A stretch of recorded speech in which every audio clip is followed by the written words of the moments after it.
Hi guys! Ito nga palang aking nadatnan dito sa parking area kung saan makikita natin, grabe yung bunga niya.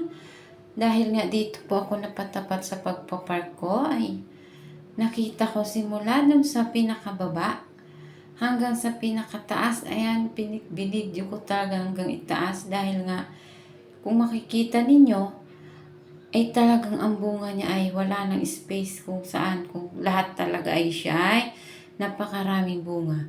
So kung alam niyo po ang puno na ito, comment po kayo sa baba kung tama ang ating pagkaunawa dahil nung tinanong ko po ito sa caretaker dito, ito daw po yung tibig-tibig. So hindi ko po alam pero sa nurse ko ito pala talaga ang family of fig tree. Ayan. So napakaganda at kung makikita ninyo, ito po pala ay gamot nga pala siya sa yung ugat niya. Gamot pala ito sa UTI.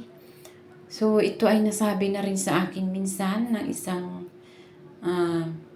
doktor. Pero di ko nga po alam kung saan ako nakakakuha ng ganun. So dito lang din pala matatagpuan sa aming area. Tuwing kaming nagpa-park kasi dito. So nagkataon na dito ako napa-assign, napatapat. Ayan, yan po ay ang fig tree.